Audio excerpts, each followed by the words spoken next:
Hello, and welcome to the BloodStream Podcast, a show serving the greater bleeding disorders community, brought to you by Believe Limited and BloodStream Media, and made possible thanks to our presenting sponsor, Takeda. I am your patient, advocate, and host, Patrick James Lynch. And I am your healthcare advocate, nonprofit nerd, and your other host, reminding you to please speak with a healthcare professional before making any treatment decisions. Aye. On today's show, we have the psychosocial perspective from members of the World Federation of Hemophilia's Psychosocial Working Group, here to share why it is the psychosocial component is an instrumental part of the comprehensive care model. And we have the latest I'm Fine segment, this one featuring Rocky Williams and the theme of the power of a positive mindset. We've got all that and more coming up on this episode. Welcome to BloodStream. Listeners, as always, if you like what you hear today, subscribe to the BloodStream Podcast wherever you get those podcasts. And you can also watch and subscribe and do all the things on Facebook. How wonderful. It's like a whole thing. It's a whole thing. And I want to remind you, dear listeners, that the BloodStream Podcast is indeed made possible thanks to our presenting sponsor, Takeda. Takeda. Yes, that's right. Takeda. Takeda's got this website, bleedingdisorders.com, where you can learn all about Takeda's resources for and commitment to the bleeding disorders community. Takeda, Amy, believes in a world free of bleeds. We love it. And they are dedicated more than ever in their efforts to offer a wide range of programs and support to help patients throughout their treatment journey. Wherever on that journey they may be, you can learn more by simply visiting bleedingdisorders.com one more time, because I'm still talking. It's bleedingdisorders.com. Yes. And for their founding and ongoing support of the BloodStream Podcast, I would just like to say thanks, Takeda. Thank you, Takeda. Amy Board, good to be back in studio with you. Yes. Got a big episode here today. Huge episode. You're wearing an awesome jacket. I know. Keith said I looked tough. You do. I'm a little intimidated. I was like, this is not even, it just That's not even your tough outfit? No, it's not even my tough jacket. I was like, come on, man. He was like, I hope you don't beat up Patrick. I was like, well. Yeah, that makes two of us. I'm here for a podcast. I come in peace. Also, this is great. I've never looked tough a day in my life. I've always wanted to be intimidating.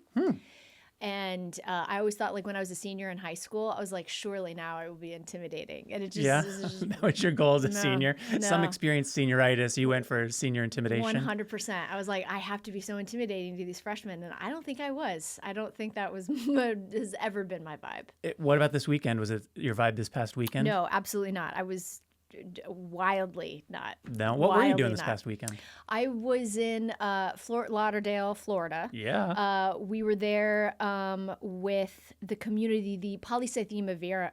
Well, let me say that uno mas. The Polycythemia Vera community, Nice. PV. We do programs for them, and it's a community program, and it was wonderful. And I was there hosting and moderating, which was really lovely. And then I stayed a couple of days because...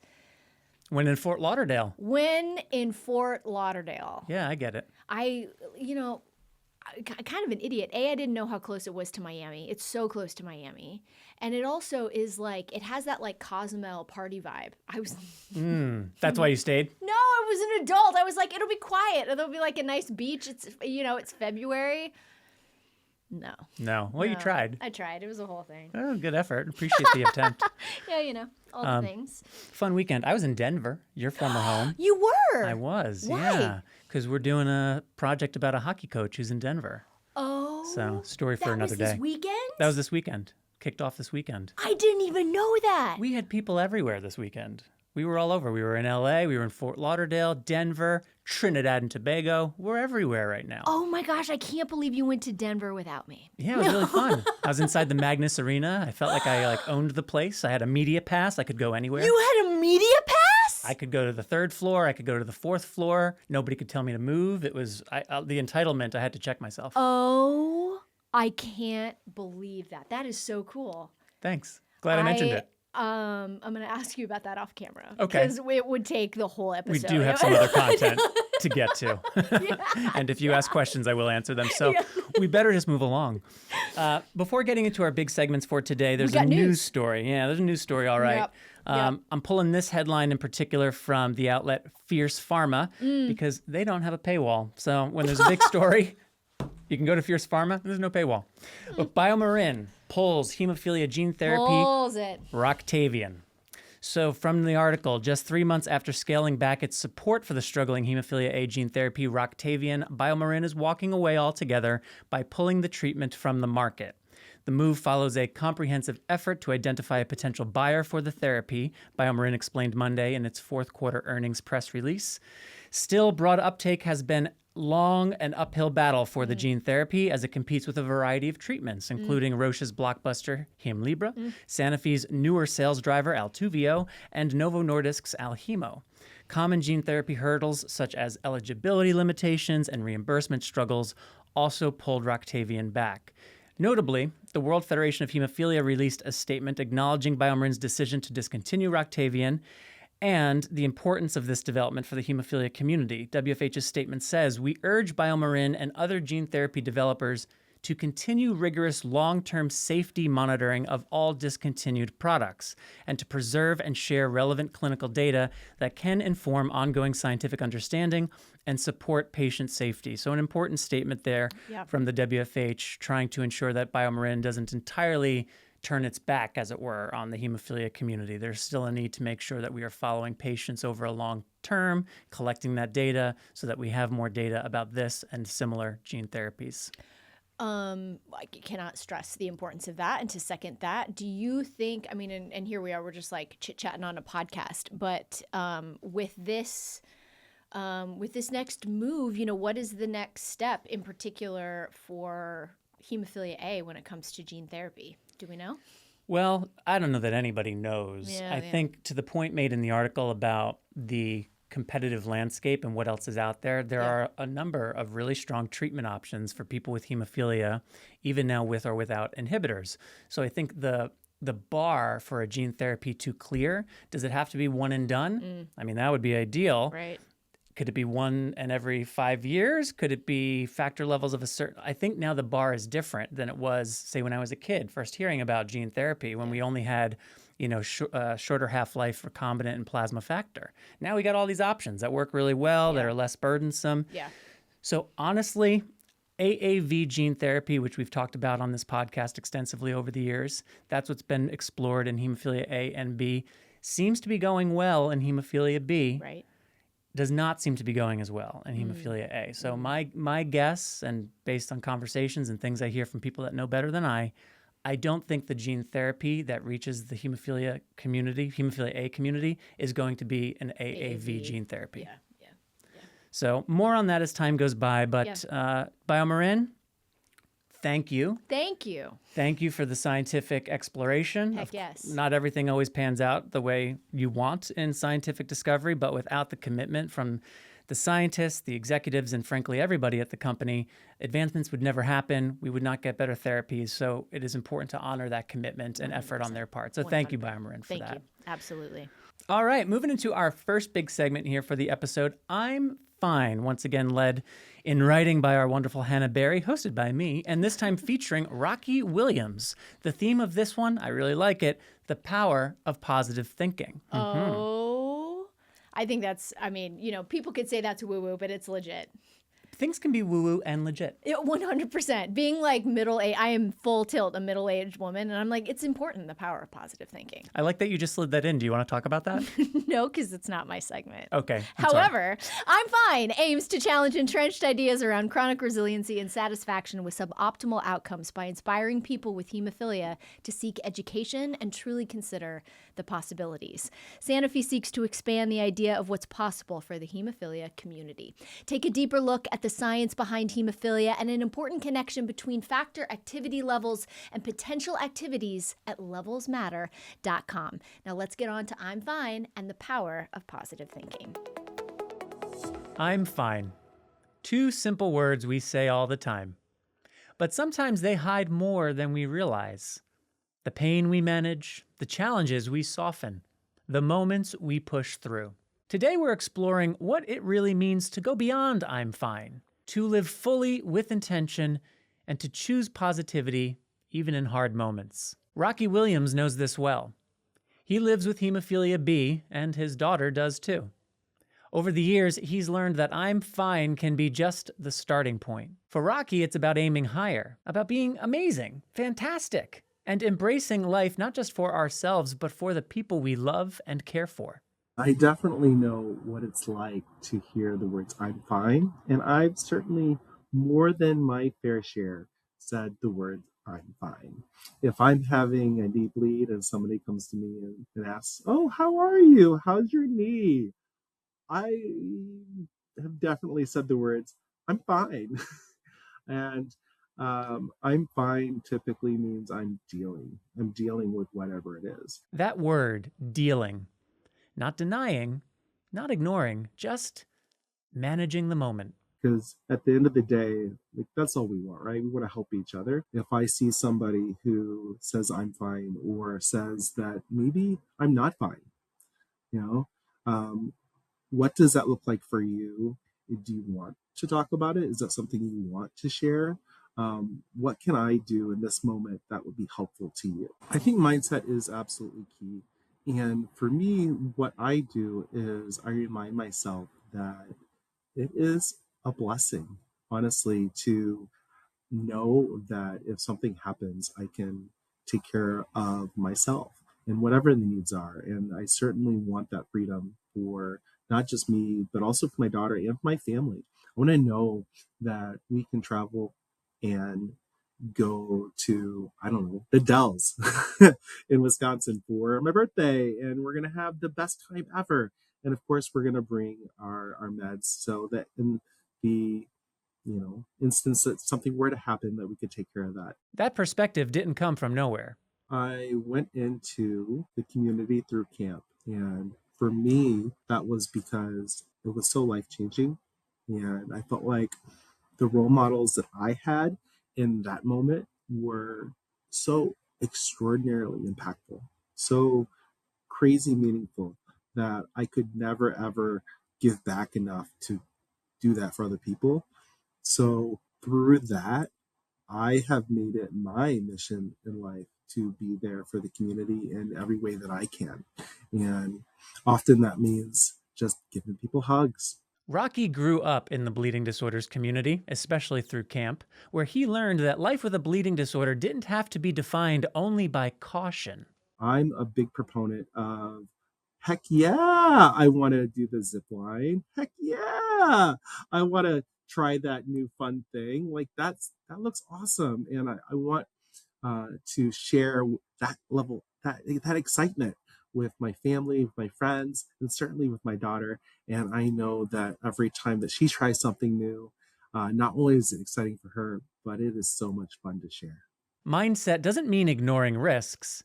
It's deciding what role fear plays. I guess I would say the fear of the unknown is always there, but I'm not going to let fear get in the way of trying new things and having the most out of life.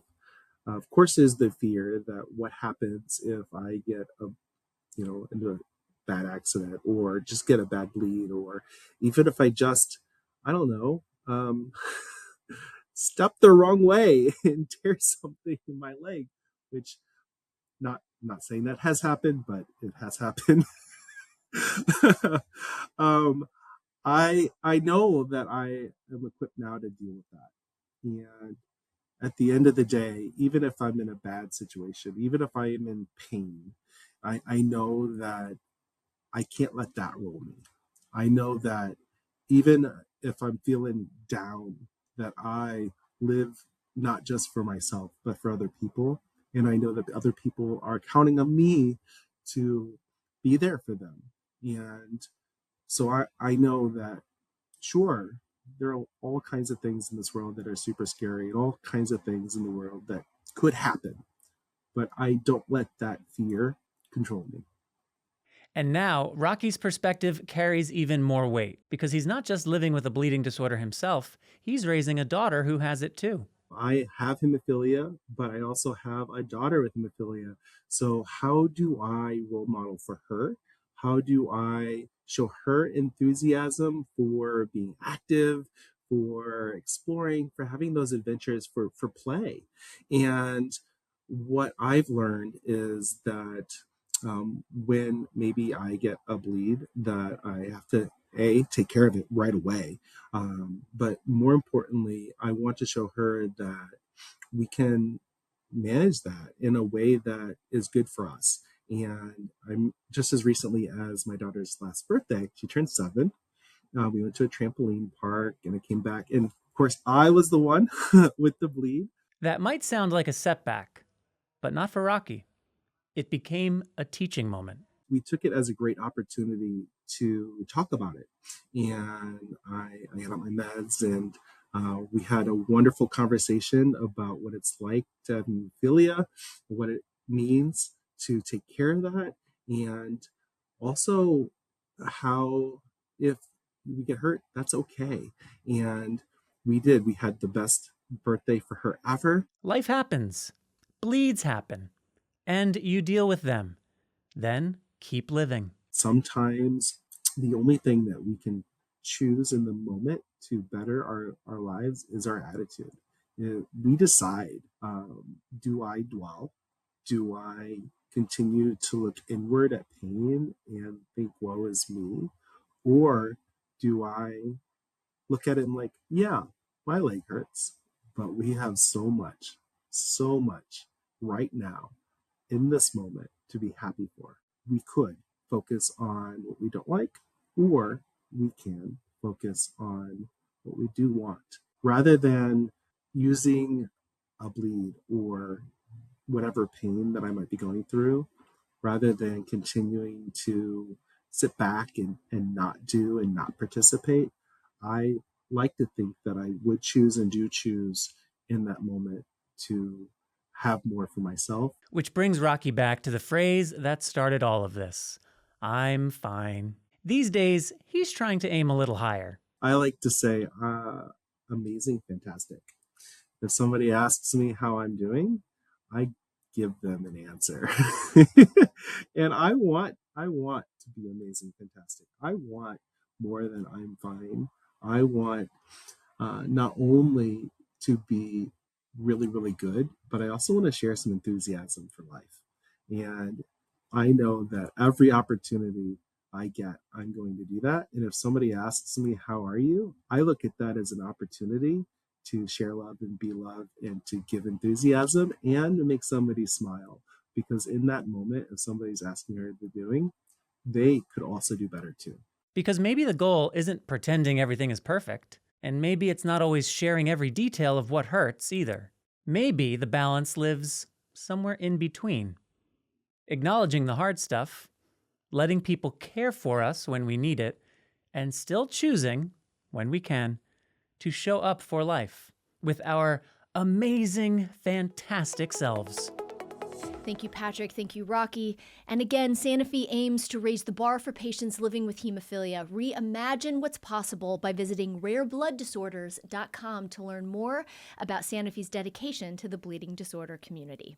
All right. All right, Patrick, what's next? Next up, we've got the World Federation of Hemophilia. Have you heard of it? Oh! They've got various working groups that are dedicated to different aspects of care and management of hemophilia. One of those working groups is dedicated to the psychosocial perspective and is made up of social workers and licensed experts from all around the world.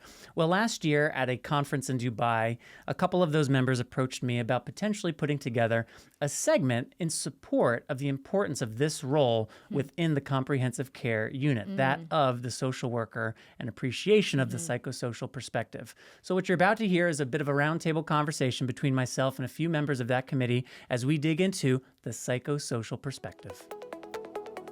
All right, now I'm joined now by a very special group that's dedicated to an important aspect of comprehensive care and bleeding disorders, the psychosocial care of our community. Silvina and I met in Dubai at the World Federation of Hemophilia's Comprehensive Care Summit earlier this year and got to talking about creating some dialogue about why it is that psychosocial support is so essential in the community. So let me introduce my colleague for today's conversation, Silvina, to tell you a little more about how we came here and who else is joining us. Silvina? Yeah, thank you, Patrick. I'm Silvina Irania. I'm psychologist from Argentina. I have been working for 31 years at the Hemophilia Foundation in Buenos Aires, Argentina, and I'm the current chair of the Psychosocial Committee for the World Federation of Hemophilia.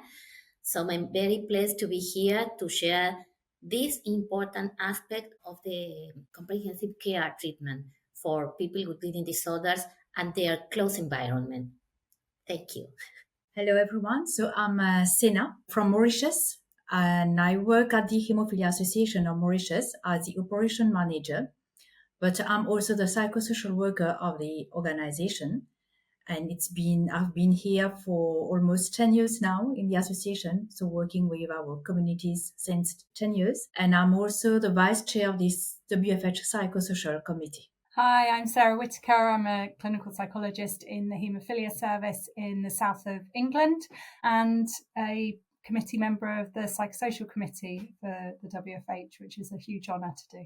Thank you.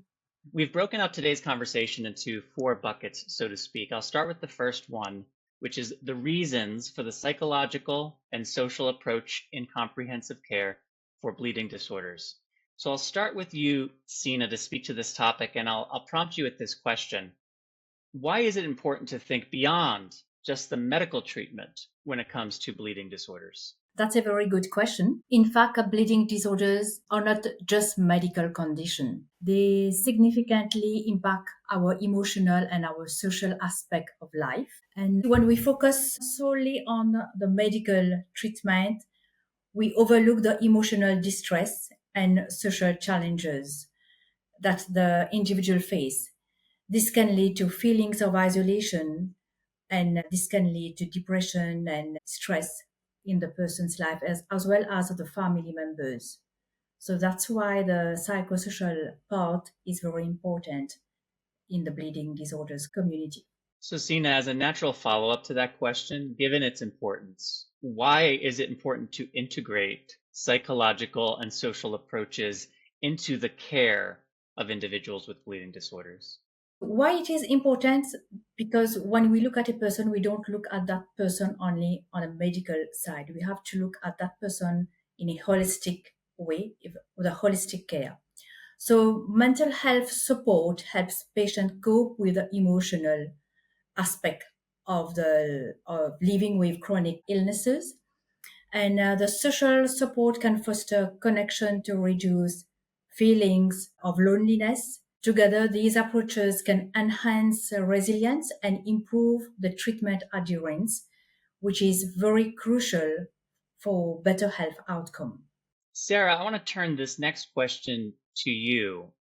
How can emotional and social support make a difference for families living with a bleeding disorder? It affects people and families in a multitude of ways. So it can impact on their care directly. So, as a clinician sitting in a room with a patient or perhaps a member of their family and helping them think for their own situation. Perhaps they're really struggling with the burden of treatment and perhaps even some phobia, some anxiety about needles or blood tests or investigations. Or perhaps it's about thinking about what it is to have haemophilia, what that means, how that's going to impact on their life, how they feel about themselves and the world and other people.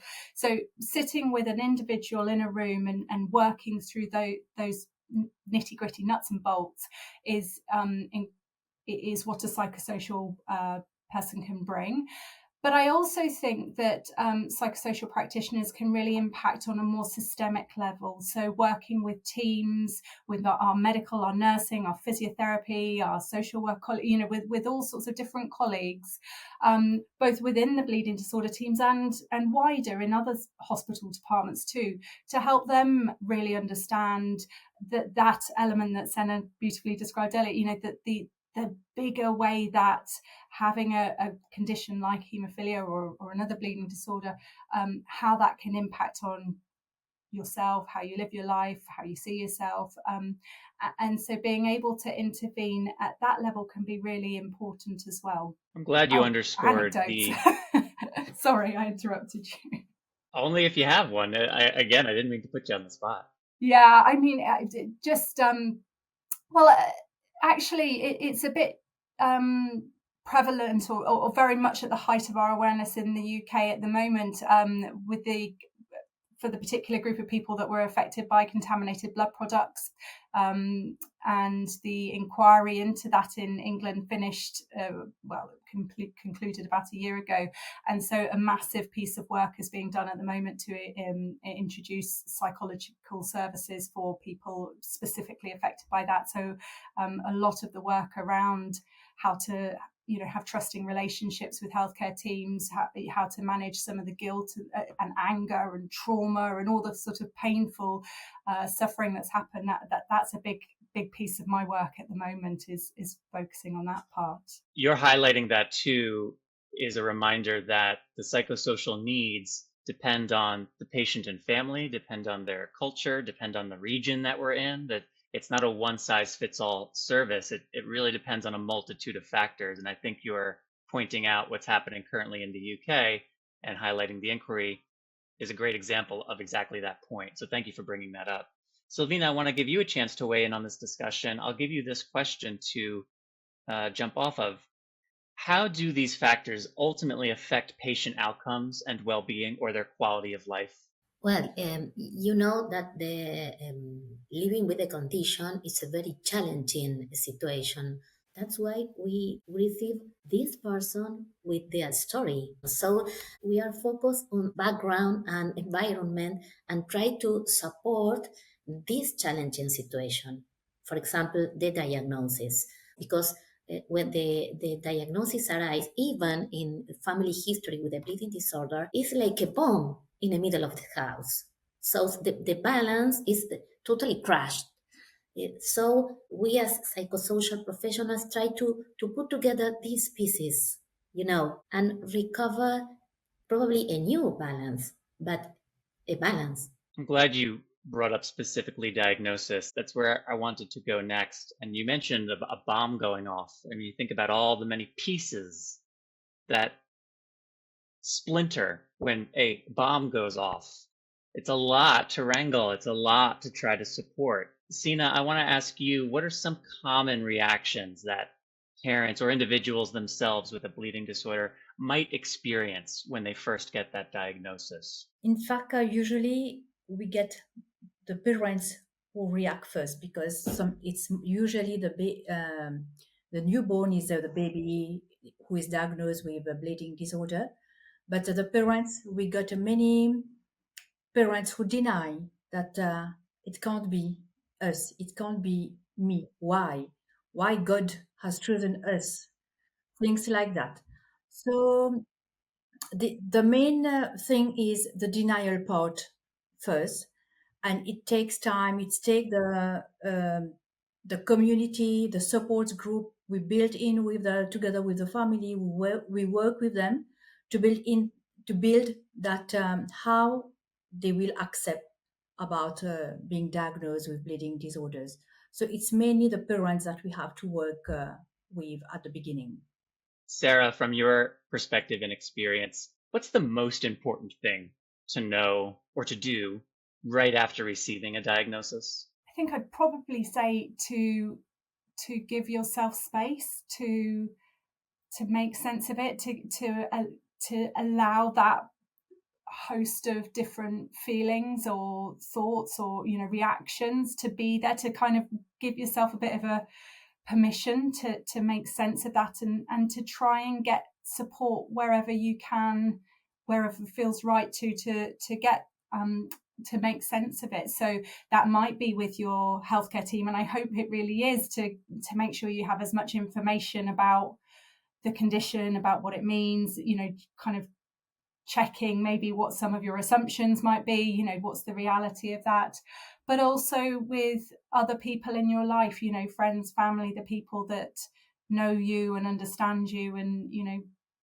can help you talk that stuff through. I think that's always a useful thing to do, and to ask questions. This is such a specialist area. Even the majority of doctors and nurses in other parts of medicine will hardly know what hemophilia or bleeding disorders are at all. They get, in the UK in medical training, I think they get something like half an hour in their general training on this condition. So obviously the specialist services will have a lot more a lot more and a much greater understanding. So using that resource and helping yourself be as knowledgeable and armed as you can to then advocate for yourself or for your child if it's a parent. Well said.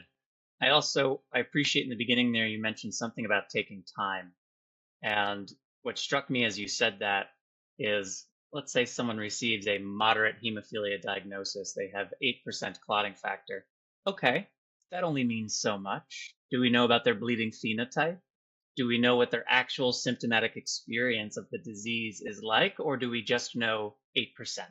8% for one person is not necessarily the same as 8% in another person. So even upon that diagnosis, there is only so much that can be understood. Time is a necessary ingredient in the holistic understanding of what the diagnosis truly means. So I appreciated your mention of time right off the bat. This time is fundamental to reorganize emotions and thought and information, because there is a process, there is a mourning to be done.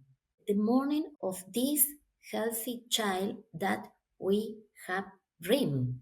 So it's important because hematologists are focused on their field, but this part is not in their hands.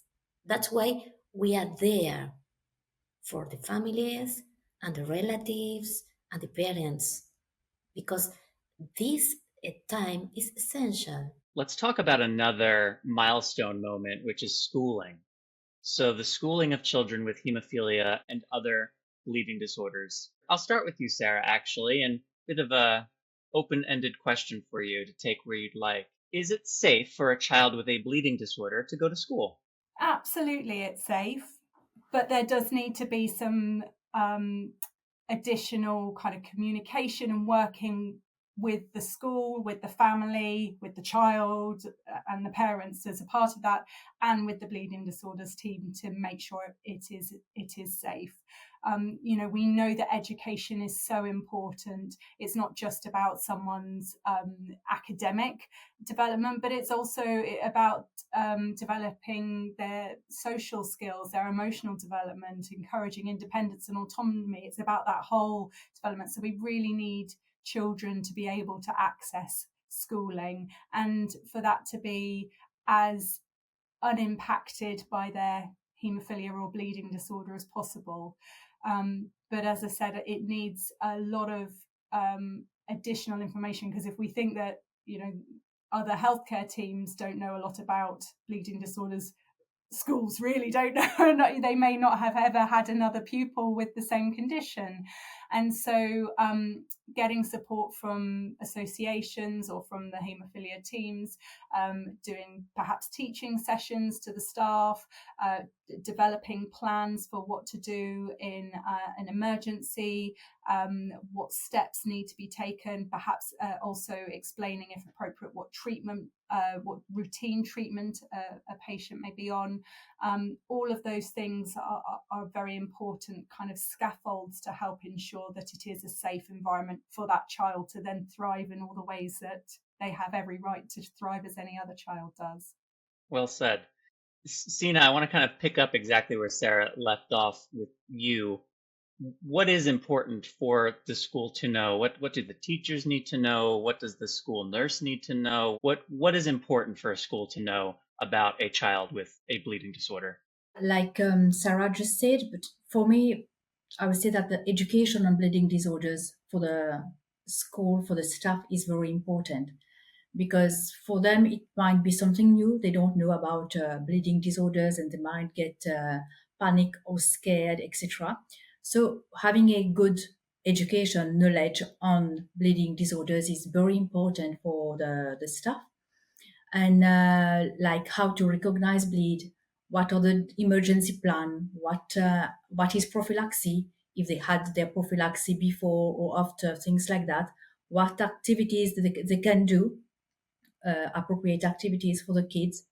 So these are the things that is very important. But one thing that I have observed in one of our patients here is in school, the teacher tend to put those with bleeding disorders in a corner And because they're scared, they don't want the kids to play with others just because in case of bleeding. So this education is very important for the staff at the school to know how to deal with the patient and don't make them feel isolated or away from the class. They have to be included with every activities.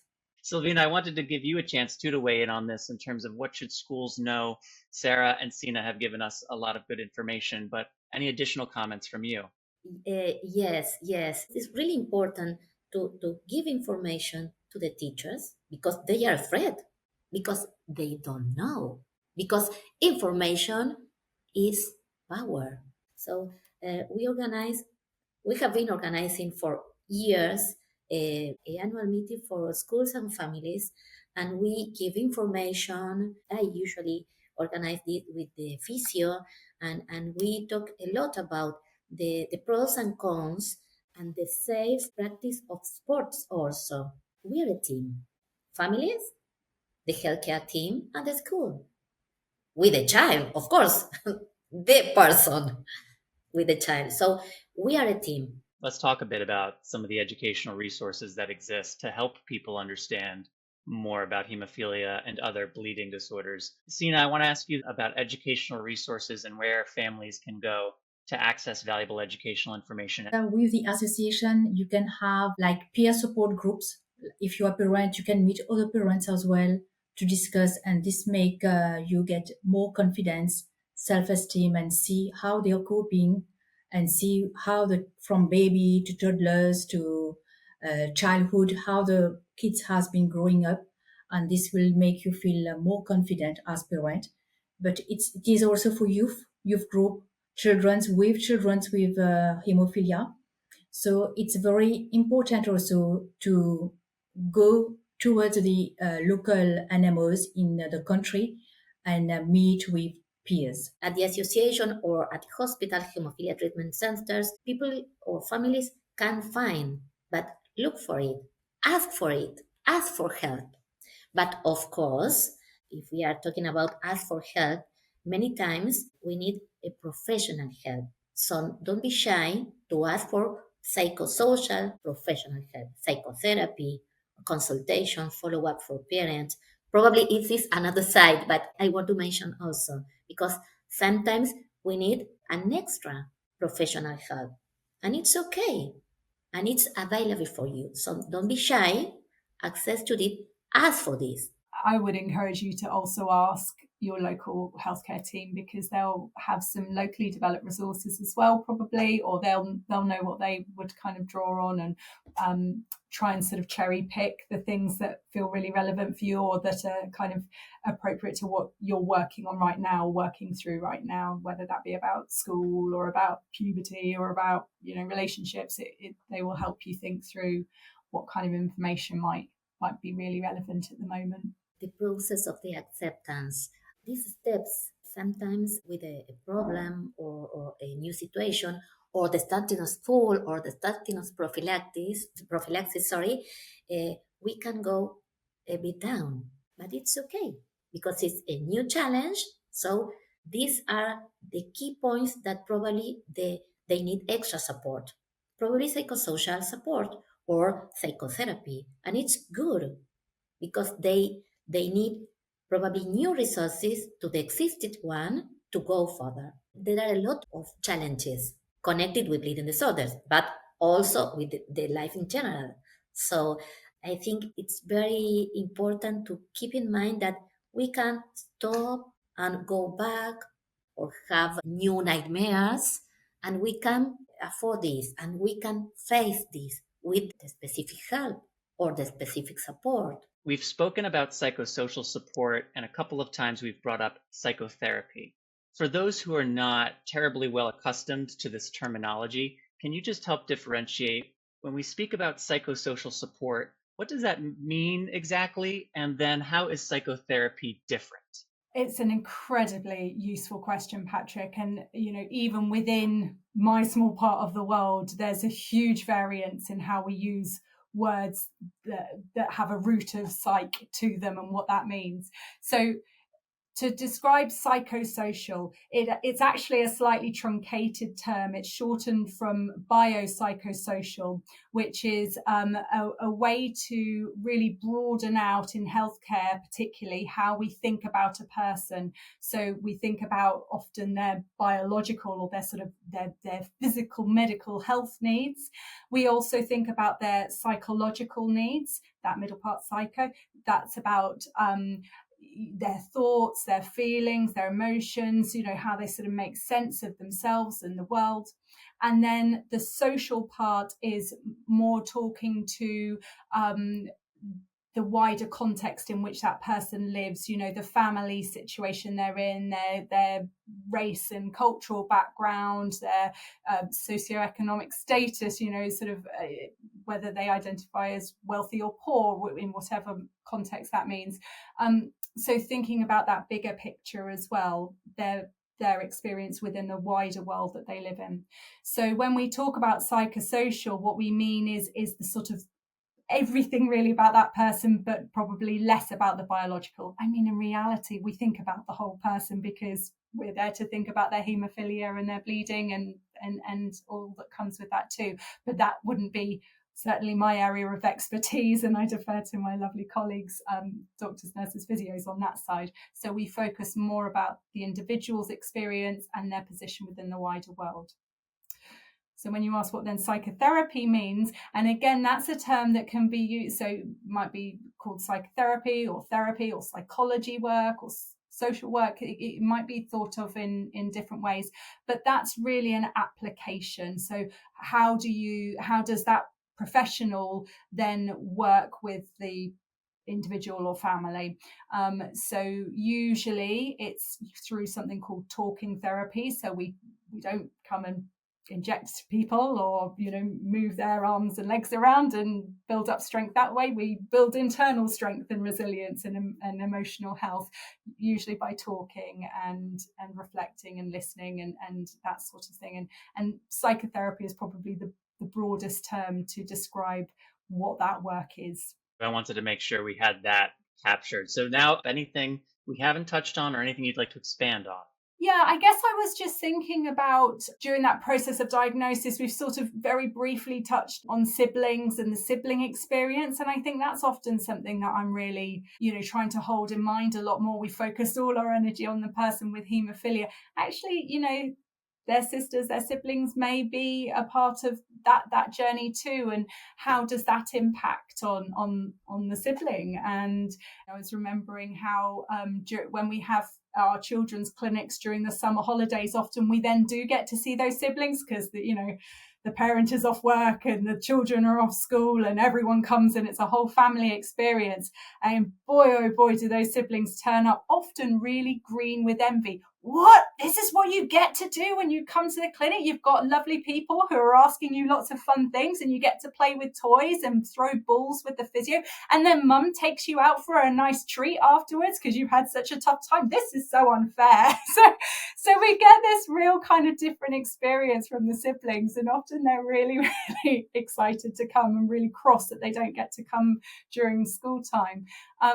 But I do think those relationships, for us as the healthcare team, to get to know those siblings, to also kind of be curious about them, whether they're in clinic or not, just to have a bigger picture of the whole family, because those might be the women that we're then having to talk to about periods later on, or about their own kind of feelings about having children and family choices and their own bleeding experience as well. So yeah, getting to really be thoughtful about the people who aren't always in the room, but who are still in that family, in that social environment as well. So what we try and do in our service, and it is challenging from a logistical point of view sometimes, but we do try, as the psychologists in my service, we really try and, wherever possible, attend as many appointments, just routine review appointments as possible. We try to be part of the team that regularly meet with everyone regardless of their mental health needs, so that we, as part of the team, are that accessible person. It's not someone that you're referred to who you've never met before, who might be some absolutely unbearable person. Why would I want to talk to them? we're real people and we've known you through good times and bad as well. And I think the more approachable you are, the more the kind of people get to know you in times where things are steady. It then means when things are difficult, it's much easier to reach out for help, to drop a quick email, to pick up the phone, to kind of just reach out, rather than it being like a huge thing that I've got to somehow give up my stoical solo coping and now ask for help. It's just a quick step rather than a big leap. I would like to add, in a limited resource country, the psychosocial support may not be available, but what is available is the local hemophilia treatment center, the NMO. You can, people who are struggling, who are with anything, they can go towards these centers, and I'm sure that the NMO or the HTC will help. Sometimes just someone to listen to you, someone who can refer you to another institution where you can get help, or maybe meet any parents, another parent or another peer that might be helpful. So even if in the country you don't have the psychosocial care available, but still go to the NMO or HTC, you will get help. You will get help. Well, that feels like a great place to end on. And with that, I will say thank you to Sina, Sarah, and Silvina for doing this with me here as part of the BloodStream Podcast. A pretty neat opportunity here to meet with the three of you and have this discussion. I appreciate it, and thank you for joining. Thank you very much. Thank you, Patrick. Well, thanks again to the WFH Working Group on the Psychosocial Perspective. Thank you to Rocky Williams for participating in I'm Fine. Thanks as always to our presenting sponsor, Takeda. Remember, bleedingdisorders.com for more. And thank you to Sanofi for your support of I'm Fine. We could not produce this show without your support, and we are grateful for it. All right, Bordeaux, next episode comes out March the 27th. What can the listeners expect to hear then? Well, we've got Who is it? David? He's going to be so mad that I almost butchered his name. It was like blah, blah, blah, blah, blah. Heaven forbid we go back. I know. Dr. Nathan Connell is going to be joining us. He's kind of a legend. I love him. And he's going to be talking about VWD, 100 years of von Willebrand's disease. Yes, he recently wrote a paper about management and updates to VWD 100 years since the first case was identified. So he's coming on to talk about that paper, what's important in 2026, and what are we looking for as we go ahead. Big, big, big. So that is on the next episode. And with that is all for this episode. Be sure to subscribe to BloodStream Podcast wherever you listen to have the next episode delivered to you the moment it goes live. And loyal listeners, as always, email us at mailbag@bloodstreammedia.com to inquire about casting opportunities, to share your story, all of the things we would love to hear from you. And you can find us on social media. Patrick and I are there as, Patrick and Amy. And you can also find us on BloodStream Media. So please reach out and connect with us. I am your host, Patrick James Lynch. And I am your other host, Amy Board. And until next time, take self-care of yourself. Bye, everybody. Bye-bye, y'all.